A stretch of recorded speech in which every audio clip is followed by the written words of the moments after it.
The Royal Canadian Air Force is contending with a shortage of around 275 pilots and needs more mechanics, sensor operators and other trained personnel as well in the face of increasing demands to conduct and support domestic and international missions. The Air Force says it is working to address the deficiencies and that they have not negatively impacted operations. Still, officials acknowledge the situation has added pressure on Canada's flying corps and will represent a real challenge for the foreseeable future.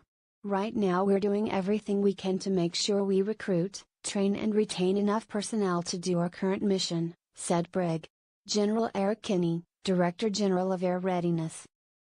In the next 20 years, it's going to be a challenge to grow the force at the rate that we would like.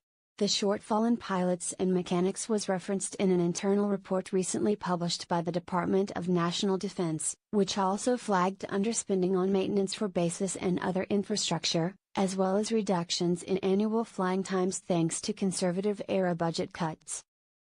Some of those issues have since started to be addressed by the Liberals through their new defense policy, but the personnel shortage remains an area of critical concern given the need for pilots and others to fly and maintain the military's various aircraft fleets at home and abroad. Those include the planes and helicopters involved in Canada's military missions in Iraq, Latvia, Mali, and Ukraine, domestic search and rescue aircraft, and the CF-18 fighter jets deployed in Romania and guarding against a foreign attack on North America.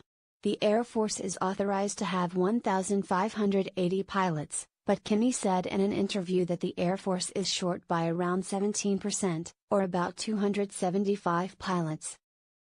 It is facing similar deficiencies when it comes to navigators and sensor operators who work on board different types of aircraft as well as mechanics, he added.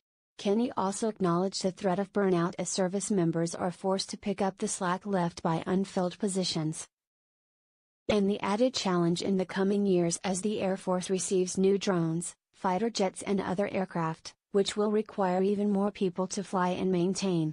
Efforts have been made to address the shortfalls, including more focus on retaining service members with tax breaks, additional support and services for family members to ease military life, and plans to free up experienced personnel by assigning administrative staff to do day-to-day tasks. Several initiatives have also been introduced to speed up recruitment and training and attract older pilots back into the forces, which has borne some fruit, while the military looks at changing the length of time pilots and others are required to serve before they can leave. But the current training system means the Air Force can only produce 115 new pilots each year, which commanders have said is insufficient to meet its needs given the number that have been leaving for commercial opportunities in recent years. The Department of National Defense is drawing up plans for a new system that officials hope will be in place by 2021 and include the ability to expand or shrink the number of trainees in any year given the Air Force's needs. Kinney said the shortfalls will remain a challenge since the current system will remain in place for several more years, and because it takes 4 and 8 years to train a pilot from scratch. We know what capabilities we are receiving and now we can start working to make sure that we have personnel that are trained to be able to meet those requirements, he said.